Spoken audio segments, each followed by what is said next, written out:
You get involved with the Black Panther Party here in Milwaukee. Well, in the latter part of '68, a couple of good friends at the time, we would get together most evenings and socialize, drink a little wine, and talk about any and everything. And one particular night, one of the guys began to talk about the Black Panther Party. I had never heard of the Panther Party, and the other friend jumped in and began to talk about the Panther Party and what they were doing, being impressed with Panther Party taking up arms and protecting the community. And young men tend to romanticize about those kind of things. And so many nights thereafter, the discussion came up, and I began to really think more seriously about Panther Party because of some of my own experiences growing up in Milwaukee and being confronted many times by racism of the police. And there were times where, as a young kid, I would go south with my parents. I'm the only one of my siblings who was actually born in the South. And so I had an opportunity to firsthand to see those kind of things. And so the things that the Panther Party were doing were, as I thought about it, I felt that was something I wanted to be a part of. So we talked about the Panther Party, and we looked at a lot of the clippings that were available and some of the papers that the Panther Party was putting out. And I really thought that was something I wanted to be involved in. My friends at the time had said it was something that they wanted to do, and so we had talked about the possibility of getting a Panther Party started here. But as time went on, I realized that they were not that serious about doing it, and I was. And so I would say November, the latter part of November of 68, I actually decided that I was going to make contact with the Panther Party, which was located headquarters in Oakland, California. Thereafter, I did call, told one of the people who answered the phone who I was and what I was interested in doing. And they actually put Bobby Seale on the phone. I talked to Bobby, told him I was interested, had been following the Panther Party for several months, and that I thought the things that they were doing in Oakland and in other places would be something that would be beneficial for Milwaukee. He said, well, if you're interested, come on out. And thereafter, within a couple of days, I flew out to Oakland, and that was in the middle part of December of '69. Stayed there for a couple of weeks, got exposed firsthand to the things that they were doing, the free breakfast program for children. They were actually doing some tutoring and still doing their nightly patrols in the neighborhood. And so I participated in all of those activities. And after a couple of weeks, Bobby stated, well, you see what we're doing here, and asked if that was something that I was committed to doing. And I said that I was, and he authorized me to charter a Black Panther Party in Milwaukee. And so returned to Milwaukee the latter part of December and began to organize the Panther Party. What did that involve, organizing the Panther Party here? Well, yeah, one of the things you do, well, what I did when I got back, of course, you want to bring people in, and you tend to start with family and friends, and that's what I did. There were some family people who came in, friends that I knew. The two people that first introduced me to the Panther Party had no interest, and they were actually the first people that I contacted, but they had no interest in doing those kind of things that we had talked about. But we went out on the streets and we began to talk to people. There were some people who were aware of the Panther Party and others who were not. But we talked to those people, began to bring those people in, and we began to grow thereafter. What kinds of things did you do? Well, after we announced, I think through was one of the local papers, and I believe it might have actually been picked up on television. I can't quite remember if it was picked up on television, but I know there was an article in one of the papers that the Panther Party had opened a chapter in Milwaukee. And so we had an influx of people, and we began to start doing that free breakfast program. Contacted one of the, at the time, grocery chains, I believe it was A&P, talked with those folks.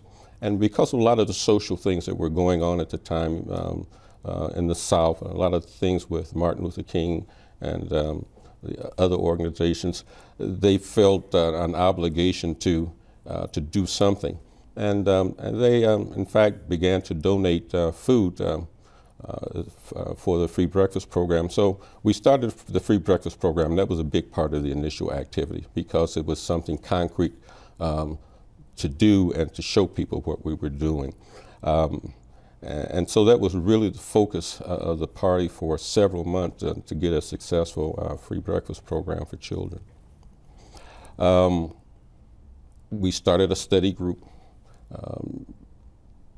Many people were like myself who had no previous experience of doing any type of social activity, being involved in the struggle in any aspect. And so we started up a tutoring session to make people aware of what was going on, to actually raise our level of consciousness, but focused primarily on getting a free breakfast program started. What kind of interaction did you have with the police here? Well, when we first announced that we had opened up an office, it was, I think, even that evening when we had actually opened an office. It was on Atkinson, I believe, around 8th or 9th and Atkinson. Police would frequently drive by, stop in front of the office. They would sit there for a while, and then they would leave, but they would do that on a regular basis. People coming in and out of the office, they would actually stop those people and question those people. They actually questioned me on several occasions, made stops for different reasons, stating that there was a problem that didn't signal when we turned, just a number of those type of things that they did to make their presence well known. And that was just an ongoing interaction between the police and myself and other individuals who were in the Panther Party. In fact, those type of activities kept a lot of people away. People did not want to be involved with that, the intimidation. But there were people who were more determined, and it made them more determined, rather, to help us to have a functional Panther Party in Milwaukee. How long did your involvement with the party last? My involvement with the party lasted approximately 7 or 8 months. At some point, the Panther Party in Chicago became aware of the Panther Party in Milwaukee, and it was in August. I don't remember the day, of course, it's so many years ago, but I do remember it was August. Fred Hampton, who was actually, I believe, is the Deputy Defense Minister for the Panther Party in Chicago, and it was also the regional authority for the Midwest, came to our location. At that time, I think we had moved from Atkinson over to a single-family property on North 1st Street. I'm not quite sure at this time. I can't remember exactly where it was, but came into the chapter at that time, at our location at that time. It stated that we were not a legitimate Panther Party, accused me of being a counter-revolutionary, and within 5 minutes, I was put in house arrest. I was taken to the basement, and for 36 hours, I was held in the basement before I decided that I would escape that confinement. And so that essentially ended my participation in the Panther Party. It was a very strange situation, but as time went on, I began to understand that was really a part of the disinformation by the law enforcement in the city. When I left my confinement, returned home, within a half an hour, I had gotten a call from the FBI. They were aware that I was being held and that I, in fact, had left, and had informed me that there was a contract to kill me, and that they wanted me to accept their protection and actually go back into the Panther Party and form for them. So at that point, it was clear to me that at least that there was some involvement with the FBI with what was going on there, because as I stated, within a half an hour of returning home, I got a call from the FBI. How did that make you feel? Well, I was a very young man, and I had dedication, and I actually felt betrayed. I could not understand why I would be accused of being a counter-revolutionary. There were no questions from Hampton at the time, and as I stated, within 5 minutes I was put in the basement for 36 hours, no food, no water. And so, at the time, I think I was about 20 years old, and that's a very traumatic type experience. And it had really affected me for some time thereafter. But again, learning what was going on and becoming more aware of what was happening during that period of time, I don't blame Fred Hampton, because I'm quite certain there was a lot of disinformation going on with the Panther Party in Chicago. But it was a very traumatic experience for me. How did you feel to find out that the FBI knew about all of this? It was shocking. It was very shocking to get home and then within a half an hour get a call from the FBI. So it was clear they knew what my phone number was. They knew my name. But I think what was more surprising to me was the fact that they actually knew what was going on. And that meant that someone in that organization, and probably people that I knew, were informing the FBI as to what was going on in the organization. So, strange situation, traumatic, but I got past it. So what else did you do after that? You say you got past it. How were you? Well, for several months, I kind of withdrew, and it took some time to decide that I wasn't going to let that stop me, that if I was committed in what I was doing, I would continue to do that. And so within a year's time after that, I actually started up the Black Masters Party, and we continued to do the kind of things that the Panther Party was doing. We started a free breakfast program, and we were very successful with that program, and so successful as the fact that the SDC, I think it was called the Social Development Commission at the time, asked for our participation in starting a free breakfast program for the city of Milwaukee. And subsequently, that's what in fact happened.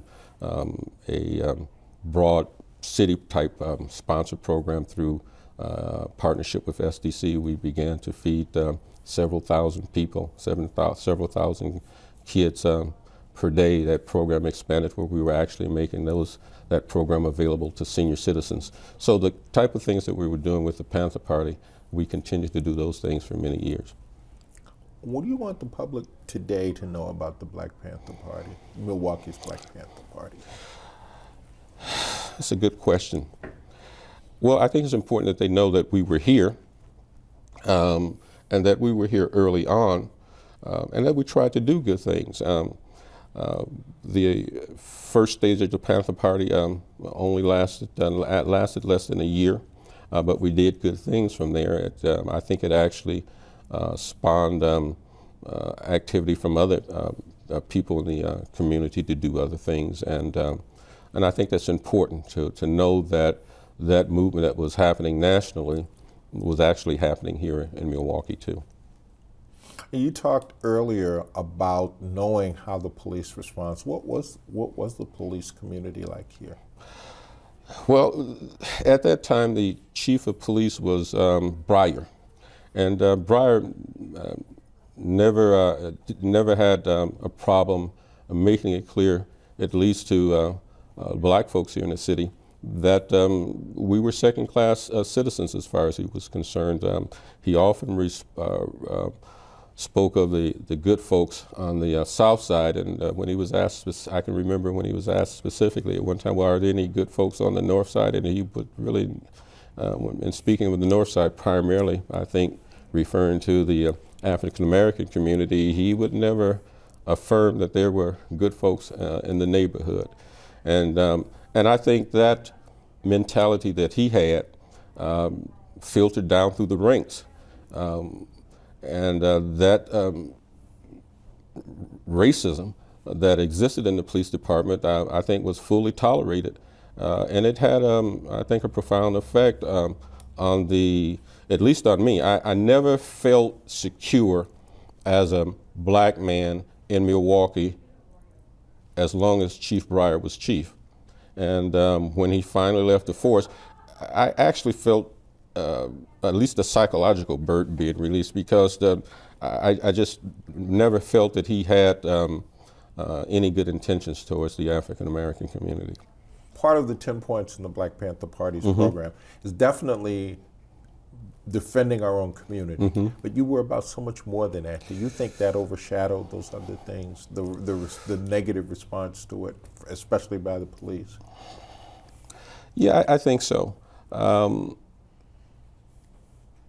course, because of the national movement and the things that were happening with the Black Panther Party, there were actually shootouts at different times.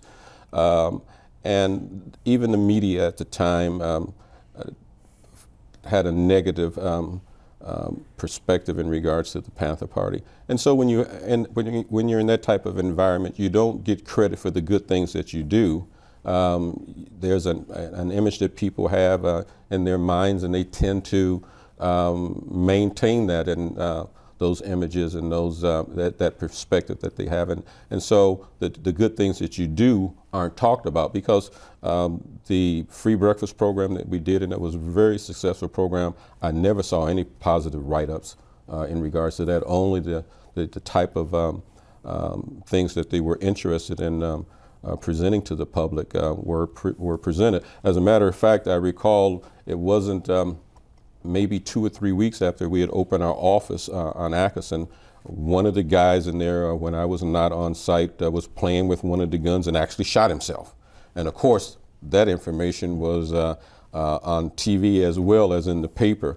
And so, but we even see that today. A lot of the good things that the people are doing, if it doesn't have a commercial value, it just doesn't get talked about. The bad things tend to be talked about more than the good things, and that was existed even more 30 years or so ago than it does today. Is there anything I haven't asked you about that you wanted to talk about? No, I think we pretty much covered it. Again, my time with the Panther Party, because of the disinformation, I believe, from law enforcement, the FBI, and working with the Milwaukee Police Department, caused the early demise of the Panther Party. And so the things that we were trying to do at that time, many of those things just never came to fruition. And